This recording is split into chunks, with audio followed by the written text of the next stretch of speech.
जय हिंद, सलाम, नमस्ते मेरे दोस्तों। मैं तोहफ़ा एक्स मुस्लिम। क्या आपने आज तक पूरी सच्चाई से किसी को झूठ बोलते हुए सुना है? अगर नहीं सुना है तो ये कलाकारी आज की वीडियो में आप देखने वाले हैं।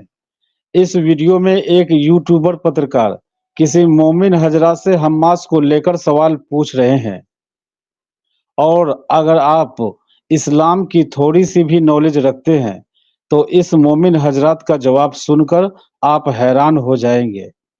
और सबसे बड़ी हैरानी की बात तो ये है कि जिस चैनल की वीडियो दिखाने जा रहा हूँ, इस वीडियो पर 3.5 मिलियन व्यू है और 10,000 कमेंट्स है।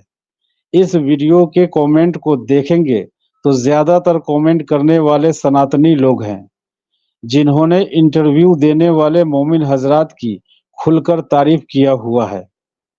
इतने सारे एक्स मुस्लिम चैनल होने के बावजूद लोग आज भी इस्लाम को लेकर जागरूक नहीं हैं। तो आइए खुद ही वीडियो को देखिए और सोचिए।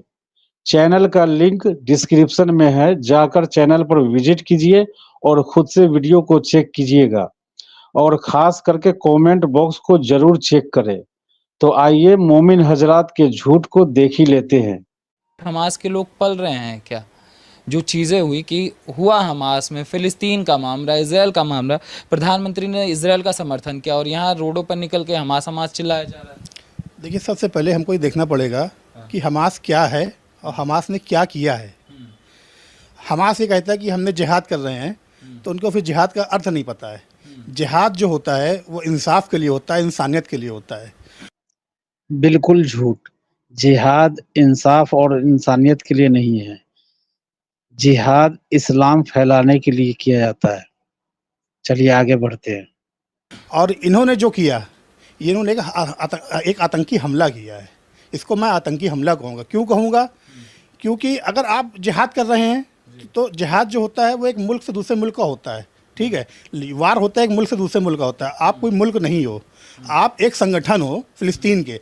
मैं मानता हूँ पूरे वर्ल्ड के मुसलमानों का सपोर्ट फ़िलिस्तीन को है, एक इंसानियत के नाते, एक इस्लाम के। क्यों है भाई? गलत का सपोर्ट क्यों करना? मुसलमान हमास का इसीलिए सपोर्ट कर रहे हैं ना। तेरा मेरा रिश्ता क्या ला इलाहा इल्लल्लाह। चलिए आगे बढ़ते हैं और क्या झूठ बोल रहे हैं ये मोमिन हजरात। चलिए जान ही लेते हैं। धर्म के नाते, अनुयायी होने के नाते सब सपोर्ट कर रहे हैं, ठीक है, कर रहे हैं। लेकिन मैं ये पूछना चाहूँगा ऐसे लोगों से जो हिंदुस्तान में रहते हैं और वक्त पड़ने पे कभी वो पाकिस्तान सपोर्ट कर देते हैं, कभी वो आतंकियों को सपोर्ट करते हैं, आज वो हमास का सपोर्ट कर रहे हैं। अगर आज ये व्यक्ति जो यहाँ सपोर्ट कर रहे हैं वो इज़राइल जाते हैं और इज़राइल में हमास उनको पकड़ लेगा, तो क्या उनको आवभगत करेगा? उनको पहले गोली मार देगा।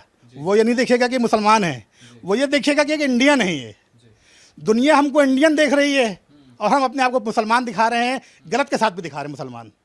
अब कह रहे हैं जिहाद धर्म युद्ध नहीं है। जिहाद धर्म युद्ध है, लेकिन जो हमास ने किया ये धर्म युद्ध नहीं है। बिल्कुल हमास ने वही किया है जो कुरान में जिहाद की 102 आयतों में लिखी हुई है। उसी कुरान के मुताबिक ही हमास ने किया है। चलिए आगे बढ़ते हैं। जिहाद में आप किसी महिला को बंदी नहीं बना सकते, किसी भी ज़ईफ़ बूढ़े व्यक्ति को बंदी नहीं बना सकते, बच्चे को बंदी नहीं बना सकते, ना उनको मार सकते हैं आप। कोई व्यक्ति मेहमान है होटल में रुका हुआ, उसको आप नहीं बंदी बना सकते। लेकिन यहाँ आप क्या देख रहे हैं कि इज़राइल की महिलाओं को नंगा करके उनके बाद ट्रक पे डाल करके उनको चढ़ के पैर डाल के बैठे हैं। क्या इस्लाम ये कहता है?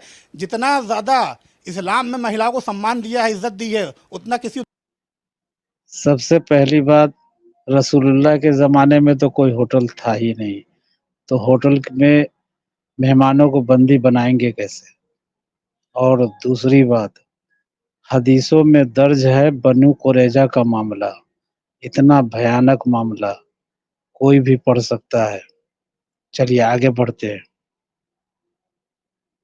दूसरे धर्म में इज्जत नहीं दी गई है, लेकिन ये जो कर रहे हैं, तो क्या ये इस्लाम का सर ऊंचा कर रहे हैं? इस्लाम का सर शर्म से झुका रहे हैं? ये इनको सोचना चाहिए, जवाब देना चाहिए। और मुसलमानों को ऐसे संगठनों से पूछना चाहिए कि आप महिलाओं पर जो जुल्म कर रहे हैं, महिलाओं के साथ जो अत्याचार कर रहे हैं, तो आप में और उनमें फ़र्क क्या रह गया है?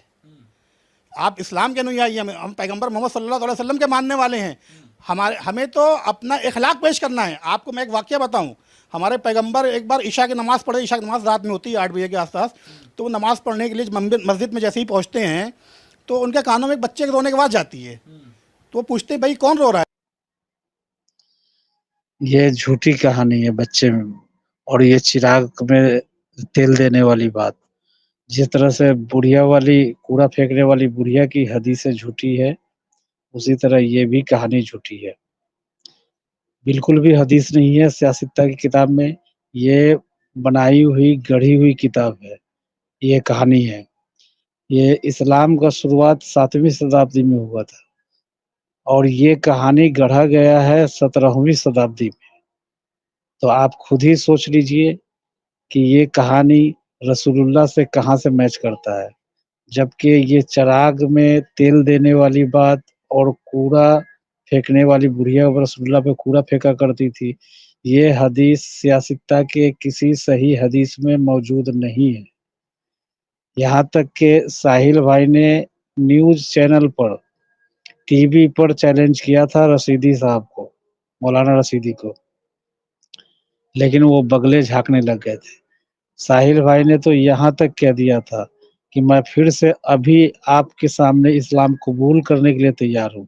आप एक बार ये कूड़ा फेंकने वाली हदीस सही हदीस से सियासतता की किसी किताब से दिखा दें। चलिए आगे बढ़ते हैं। तो मालूम पड़ता है पड़ोस में एक यहूदी रहता है, उसका बच्चा रो रहा है, बच्चा कंटिन्यू रोता रहता है। तो हमारे पैगंबर बाहर जाते हैं, उस घर का दरवाज़ा खटखटाते हैं, तो वो यहूदी व्यक्ति निकलता है। तो उससे पूछते भाई कौन रो रहा है तुम्हारे घर में, क्यों रो रहा है? तो वो कहता है मेरा बच्चा रो रहा है। बच्चा क्यों रो रहा है? बच्चा इसलिए रो रहा है कि मेरे घर में इतना तेल नहीं है कि मैं रात में चिराग जला सकूँ, और उस अंधेरे की वजह से बच्चा मेरा रो रहा है। हुजूर कहते हैं रुको, और वो फ़ौरन अपने घर जाते हैं। अपने घर में जो चिराग रोशन था उस चिराग को लेकर के आते हैं, उस यहूदी को देते हैं, कहते हैं चिराग अपने घर में जलाओ ताकि तुम्हारा बच्चा सो सके, डरे नहीं वो। ये होता है इखलाक। आज का मुसलमान क्या कर रहा है, उसका इखलाक किस कदर गिर गया है कि शर्म आती है मुझे इस बात को कहते हुए। मगर जैसे कहा औरतों महिलाओं के साथ इस्लाम में चीज़ें जो हैं सही हैं। आप हिस्ट्री उतार लीजिए मुग़ल काल की, जब आक्रांता आए हैं तो किस तरीके से जो कहा जाता था कि जो लड़कियां होती थी, औरतें जो होती थी अपना आपको जला लिया करती थी कि हम इनके चीज़ें अत्याचार साफ साफ दिखें। जोहर, जो शब्द मेरे जोहर हुआ करते थे, तो वो भी तो जिहाद के नाम पर ही होता था। उस समय भी सबसे पहले महिलाओं को टारगेट किया जाता था, बच्चियों को टारगेट किया जाता था। जितने मुग़ल हिंदुस्तान में आए, आक्रमण किया है, वो कोई जिहाद नहीं था, उनको अपनी सत्ता बढ़ानी थी। और आज हिंदुस्तान में जितने विवादित स्थल हैं, ये सब इन मुग़लों की देन है। इन्होंने विवाद पैदा करके, और ये इन्होंने सिर्फ अय्याशी किया है। मुग़लों ने कोई देशभक्ति कार्य नहीं किया, इन्होंने सिर्फ अय्याशी किया। आप अरे मौलाना झूठ क्यों बोल रहे हैं? पता नहीं है तो हिस्ट्री पढ़ लो, औरंगजेब नामा में जाकर के पढ़ लो। औरंगजेब ने खुद लिखा है ये सारी बातें कि वो कुरान में लिखी हुई बातों के हिसाब से वो चल रहा था, और जो भी मस्जिदों मंदिरों को उसने तोड़ा है, ये कुरान के मुताबिक तोड़ा है। चलिए आगे देखते हैं और क्या झूठ बोल रहे हैं मौलाना। देख लीजिए, जितने भी मुग़ल बीते हैं, 90% मुग़लों ने जो विवाह किया है वो अपने धर्म में ना करके दूसरे धर्म से किया। ठीक है, और उसके बाद उन्होंने मंदिर को तोड़ा या कुछ भी किया, एक जगह बनाई, उन्होंने वहाँ पे नमाज भी पढ़ रहे हैं, वहीं मूर्ति रख दी। ये विवाद का जन्म हुआ नहीं, हो जन्म, और वो विवाद आज तक चलता चला आ रहा है। और किसी भी विवादित स्थल पर नमाज जायज़ नहीं है, ये मुसलमानों को समझना पड़ेगा। ये सरासर झूठ है। अगर विवादित जगह पर नमाज जायज़ नहीं है तो बताइए, तुर्की में जो सूफिया चर्च को मस्जिद में कन्वर्ट कर दिया तैयब उर्दगान ने, तो क्या ये इबादत जायज़ है? और जब इस्लाम की शुरुआत किया था, मक्का फ़तह किया था रसूलुल्लाह ने, तो खाना काबा में रखी हुई 365 मूर्तियों को तोड़ दिया था। तो क्या वो विवादित नहीं है? सरासर पूरा इस्लाम विवाद पे ही खड़ा है। ये भी कोई कहने वाली बात है? कुरान से और हदीसों से साबित है। चलिए आगे बढ़ते हैं और देखते हैं झूठ। किसी भी विवादित स्थल पे नमाज जायज़ नहीं है, ये मुसलमान समझ नहीं रहा है। विवाद किसी चीज़ का हल नहीं है, विवाद का समाधान चाहिए, शांतिपूर्वक समाधान चाहिए। मैं इजराइल पे आ जाता हूँ। जो इजराइल में इस समय हो रहा है, उस पर क्या आपके जो वक्तव्य हैं, क्या जो देश में इस समय हो रहा है, देश में खड़े हो चुके हैं कि नहीं हाँ गलत हो रहा है, हमास का हमें साथ देना चाहिए, ओवैसी का भी बयान आया है। देखिए, हमारे प्रधानमंत्री जी ने हाँ। क्लियर कह दिया कि हम इसराइल के साथ हैं। क्यों इसराइल के साथ हैं? हमारे मुल्क को हथियार देता है इसराइल। नंबर 1 पे रूस है, नंबर 2 पे इसराइल है। तो जो मुल्क हमारा सपोर्ट कर रहा है, हम दुश्मनों से बच रहे हैं, अपना बचाव कर रहे हैं, उनसे हथियार खरीद रहे हैं, हम उनका सपोर्ट करेंगे नहीं करेंगे? पहले कांग्रेस सरकार में फिलिस्तीन सपोर्ट होता था। फिलिस्तीन से हमको क्या हथियार मिलता है? फिलिस्तीन से हमको क्या हासिल होता है? आज आतंकी संगठन बड़े बड़े खड़े हो गए हैं यहाँ पे, और आज कोई भारतीय चला जाए उसका चिट्ठे उड़ा दिए जाएंगे वहाँ पे, इस नाम पे कि तुम भारतीय हो, इंडियन हो, तुम मुस्लिम नाम पे छोड़ा नहीं जाएगा। अब मुसलमान क्या करता है? वो कभी कश्मीरी आतंकियों के साथ चला जाता है कि अरे मेरा भाई है, लेकिन जब वो वही भाई उनको गोली मारता है तब समझ में आता है कि सबसे पहले मुल्क है। मुल्क के प्रति आप वफादार रहिए। इस्लाम भी कहता है कि मुल्क के प्रति वफादार रहिए, जिस मुल्क में रहिए उसके लिए वफादार रहिए। लेकिन कुछ नासमझ इस बात से वाकिफ नहीं है। बिल्कुल सरासर झूठ। ये देशभक्ति का तो कॉन्सेप्ट ही नहीं है इस्लाम में। देशभक्ति ये इस्लाम में बताना, ये समझ लो रेगिस्तान में पानी बता रहे हैं मौलाना, पानी का कुआं बता रहे हैं।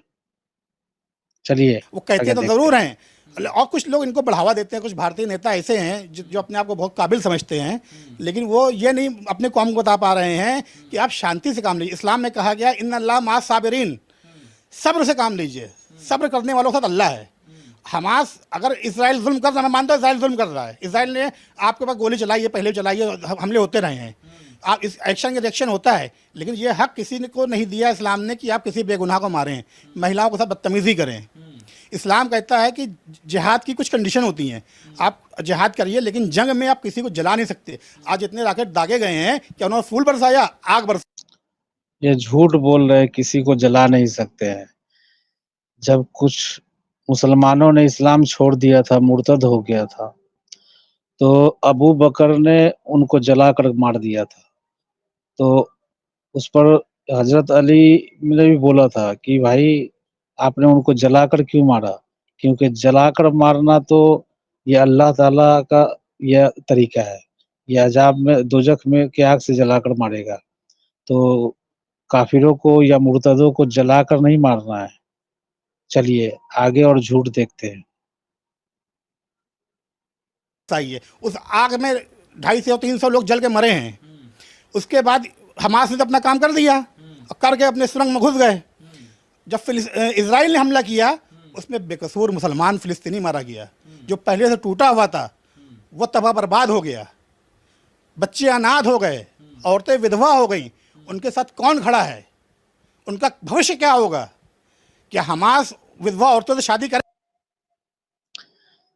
इनका देखिए हमदर्दी क्या है, भाषण कितना सफाई से बोल रहा है, लेकिन इस्लाम को शुगर कोटेड कर रहा है और इस्लाम का हर जगह बचाव करते हुए जा रहा है और मुसलमानों को आगे कर रहा है कि भाई मुसलमान गलत है, इस्लाम सच्चा है। चलिए आगे देखते हैं अब कहाँ तक इस्लाम का ये बचाव करता है, देखते हैं। क्या हमास उन यतीम बच्चों को पालेगा? हमास को तो सिर्फ अपनी ज़रूरतें पूरी करनी है, अपना वर्चस्व कायम करना है, वो सिर्फ इसलिए कर रहा है। बाकी हमास के साथ ना मैं खड़ा हूँ, मैं और मेरी सोच ये है कि भारतीयों को भी खड़ा नहीं होना चाहिए हमास के साथ। आप अपने मुल्क के साथ स्टैंड रहिए। हमारा प्रधानमंत्री जो कह रहा है, प्रधानमंत्री पर विश्वास करिए। प्रधानमंत्री की बात पर विश्वास करते हुए हमको बस ये पहल करनी चाहिए, हम किसी पक्ष में सपोर्ट में जुलूस ना निकालें, जिंदाबाद मुर्दाबाद ना करें, बल्कि हम मस्जिदों में दुआ करें, मज़ारों में दुआ करें कि अल्लाह आप इंसाफ करिए।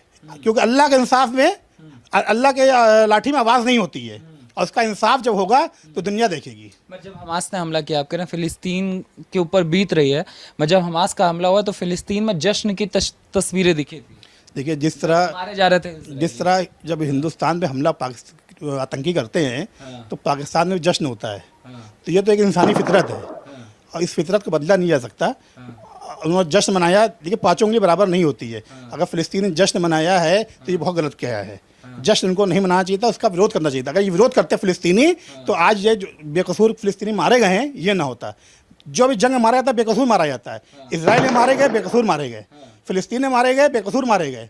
जो युद्ध करता है वो तो बच जाता है, और मिसाइल जब गिरती है ना, रॉकेट जब गिरता है तो वो किसी धर्म जात पात नहीं देखता, वो तो जहाँ गिरेगा वहाँ फिर सिर्फ तहस नहस चिथड़े उड़ जाते हैं। मगर आप कह रहे हैं कि इस्लाम का संदेश गलत जा रहा है। जो इस्लामिक मुल्क हैं, ईरान हो गया, बगल में इजिप्ट हो गया, ये जितने हैं सबके सब तो समर्थन कर रहे हैं फिलिस्तीन का। देखिए ईरान की क्या सोच है ये तो वही जान सकता है।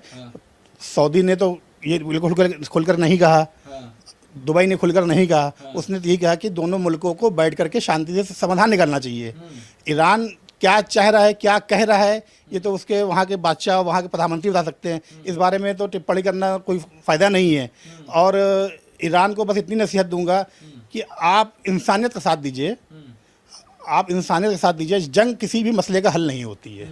आप शांतिपूर्वक एक मीटिंग कराइए, आप एक बड़े मुल्क हैं, आपको चाहिए कि आप इजराइल और फ़िलिस्तीन की मीटिंग कराएं और उसमें शांतिपूर्ण समाधान निकालें, ना कि और उकसावें। पाकिस्तान में भी ये तस्वीर दिख रही है, इमरान खान सपोर्ट में ट्वीट कर रहे हैं। देखिए पाकिस्तान का तो जन्म आतंक के बेस पे, वो आतंकवादी मुल्क है, उसके बारे में उससे क्या उम्मीद की जा सकती है। पाकिस्तानी कल भी आतंकी थे, आज भी आतंकी हैं, और मुझे लगता है कि ता क़यामत आतंकवादी ही रहेंगे। वो उसके नहीं हुए जिस जहाँ से वो पैदा हुए हैं। हिंदुस्तान का जब नहीं है, आए दिन कुछ ना कुछ करते रहते हैं। लेकिन इस्लाम सच्चा है इन मोमिन के हिसाब से, आप लोग समझ रहे हैं। चलिए देख ही लेते हैं पूरा झूठ, अब कहाँ तक और झूठ बोलता है। तो उनसे क्या उम्मीद की जा सकती है। अच्छा, हमारे नेताओं को क्या दिक्कत है? देखिए नेता नहीं चाह रहा है, इस समय सब चुप हो गए हैं, एकदम मुंह पे जिप लग गई है, ओवैसी से निकल कर आए हैं बस। वो देखिए हमास के फिलिस्तीन के समर्थन। नेता जो है ना, वो अपने भले के लिए बोलते हैं। अभी उनका कहीं से भला होगा तो वो अपने कुर्ता उतार के बैठ जाएंगे, कुर्ता फाड़ के बैठ जाएंगे। और जहाँ पे उनको लग रहा है कि यहाँ बोलना मुनासिब नहीं है, हमारे नुकसानदेह हो सकता है, तो वहाँ चुप्पी साध लेते हैं। लेकिन चुप्पी नहीं साधना चाहिए, इनको भी आवाज़ उठानी चाहिए कि जो हो रहा है गलत हो रहा है। वार किसी का इलाज नहीं है, शांतिपूर्ण समाधान निकालना चाहिए। किसी का सपोर्ट या विरोध ना करें, शांतिपूर्ण समाधान के लिए अपील करें पूरे मुल्क में, और पूरे विश्व से अपील करना चाहिए। इसका एक अच्छा संदेश जाएगा। क्या देश में भी इस तरीके की स्थिति है? क्योंकि जब खिलाफत मूवमेंट हुई थी तो लोगों ने देखा था मामला टर्की का था, यहाँ क्या हुआ था सबको पता है कि मुसलमानों ने किस तरीके से किया था। क्या उसी तरीके की सिचुएशन है क्या? और यहाँ के मुसलमानों को वहाँ से क्या फ़र्क पड़ता है? टर्की का मामला हो तो यहाँ का मुसलमान पगला जाए, अब फ़िलिस्तीन का मामला हो, हमास का मामला हो तो मुसलमान पगला जाए। मुसलमान को वहाँ के मुसलमान से क्या लेना देना? देखिए इसकी वजह आप ये समझ सकते हैं कि मुस्लिम जो है, जो कौम है, ये पूरे विश्व में है, पूरे दुनिया में मुस्लिम कौम फैली हुई है। और उसके बाद दुनिया में कहीं भी कुछ होता है तो मुसलमान समझता है कि ये मेरे ऊपर साथ हो गया। हिंदुस्तान मुसलमान ये सोचता है कि मेरे ऊपर, मेरे भाई साथ हुआ है। लेकिन मैं फिर वही बात कहूँगा कि जब मुसलमान पर कोई दिक्कत आती है तो क्या बाहर मुल्क से कोई मुसलमान आता है क्या यहाँ पे, या विरोध प्रदर्शन कहीं होता है कुछ? क्या हिंदुस्तान में भी एक वक्त गुजरा है कि मुसलमान मारे गए, सिख मारे गए, तो क्या उस वक्त दूसरे देश मुल्कों के मुसलमान यहाँ आए थे क्या, या वहाँ पे उन्होंने अपने मुल्क में धरना प्रदर्शन किया था क्या कि हम हिंदुस्तान मुसलमान के साथ है? यहाँ तक कि पाकिस्तान में जो हिंदुस्तानी मुसलमान बसे थे उनको भी मुजाहिद कहा जाता, उनको अपना भाई नहीं समझा जाता। और हिंदुस्तान का बेवकूफ़ मुसलमान बहकावे में आकर के आतंकवादियों को, मैं आतंकवादी इसलिए कहूँगा कि जो दूसरे पर हमला कर रहा है, दूसरे को बेगुनाहों को जान ले रहा है, उसको आतंक फैलाने वाला कहा जाएगा, आतंकवादी कहा जाएगा। वो चाहे फिर मुस्लिम हो, क्रिश्चियन हो, यहूदी हो या हिंदू, कोई भी हो, दूसरों पर नुकसान जानने वाला आतंकवादी होता है। तो आतंकवादी को आतंकवादी कहा जाएगा। और मैं फिर मुसलमानों से अपील करूँगा कि आप अल्लाह से दुआ करें और सब्र से काम लें। इंसाफ, अल्लाह की लाठी आवाज़ नहीं होती, इंसाफ होगा, इंशाल्लाह ज़रूर इंसाफ होगा। अच्छा, मामला क्या है? क्यों बार बार इजराइल और हमास बार बार लड़ते रहते हैं? देखिए मामला ये है, की दृष्टि से देखें तो मामला ये है कि मस्जिद अक्सा मुस्लिमों के लिए भी बहुत पूजनीय है, इबादत गाह है, और यहूदियों के लिए भी वहाँ पे दीवार एक है, उसकी वो पूजा करते हैं। तो विवाद की जड़ यही है कि प्रॉपर्टी है मेन। फ़िलिस्तीन कहता है मेरी प्रॉपर्टी, इजराइल कहता है मेरी प्रॉपर्टी। तो इसका हल शांतिपूर्वक तरीके से ही निकल सकता है, जंग से इसका कोई हल नहीं निकलेगा। दोनों मुल्क तबाह बर्बाद। लेकिन भाई पूरे कुरान में इजराइल, बनी इजराइल का जिक्र जो है पूरे 47 बार है, लेकिन फिलिस्तीन का तो एक बार भी जिक्र नहीं है। फिर झगड़ा फिलिस्तीन क्यों कर रहा है? चलिए आगे और झूठ देखते हैं। हो जाएंगे, एक दूसरे नुकसान बचाते बचाते। खान जी, एक चीज़ मैं जानना चाहूँगा, जैसे आपने बोला कि जज्बाती कौम होती है, तो क्या मतलब प्रयास हो रहा है कि देश में कि जज्बाती कौम को आतंकी कौम में कन्वर्ट कर दिया जाए? जिस तरीके से मुस्लिम जो अलीगढ़ मुस्लिम यूनिवर्सिटी में जो छात्र निकले, अपने आप तो कोई निकल नहीं जाता ना, इतनी भीड़ कैसे आ जाती है? देखिए ऐसा है कि सन 2014 से पहले का मुसलमान जो था वो पॉलिटिकल पार्टियों की मीटिंगों में दरी बिछाया करता था और पंचर बनाया करता था।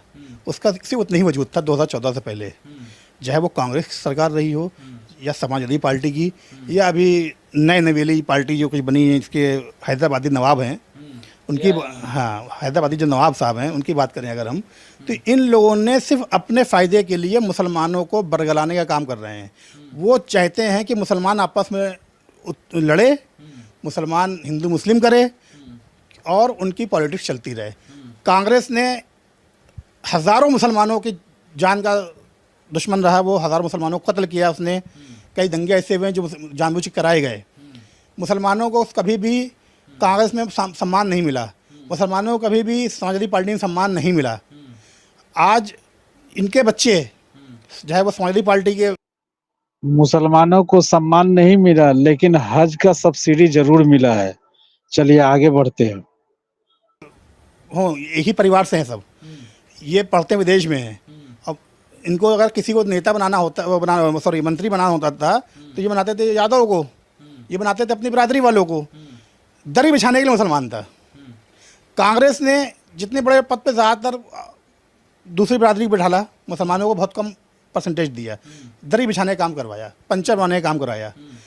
ओवैसी साहब क्या कर रहे हैं? ओवैसी साहब मुसलमानों को बरगला रहे हैं। जितना मुसलमान बरगलाएगा, जितना मुसलमान भड़केगा, उतना इनकी पॉलिटिकल पार्टी जो है आगे बढ़ेगी। तो इसलिए ये अपने स्वार्थ की खातिर मुसलमानों को बहका रहे हैं। और आपने बिल्कुल ठीक कहा, अलीगढ़ में बच्चे ऐसे नहीं निकले हैं, बच्चों को निकलवाया गया है और इसके पीछे किसका हाथ है इसकी तो जांच होनी चाहिए और जिम्मेदारों को सख्त से सख्त सजा देनी चाहिए ताकि दोबारा ऐसा ना होने पाए। दोस्तों ये साहब इस्लाम को कितना पाक साफ साबित कर गया और ज्यादातर व्यूवर्स को एहसास ही नहीं हुआ। और आपने अगर इन साहब के झूठ को समझ लिया है तो कमेंट में लिखिएगा जरूर। और एक्स मुस्लिम एक्टिविज्म के लिए हमारा समर्पण आकर्षक है तो ज्वाइन बटन दबाकर हमारे चैनल का मेंबरशिप ले लीजिए, हमें और ज्यादा सपोर्ट मिलेगा। और चैनल को सब्सक्राइब किए बिना ना छोड़े, साथ में वीडियो को लाइक शेयर और कमेंट भी किया करें ताकि आपके लिए अच्छी अच्छी डिबेट और वीडियोज हमेशा लाता रहूं। तो फ्रेंड्स आज की डिबेट को यहीं पर एंड करते हैं। फिर से हाजिर होऊंगा आपके बीच एक और नई डिबेट लेकर। अपना और अपनों का ढेर सारा ख्याल रखिए। इंसानियत जिंदाबाद, वंदे मातरम।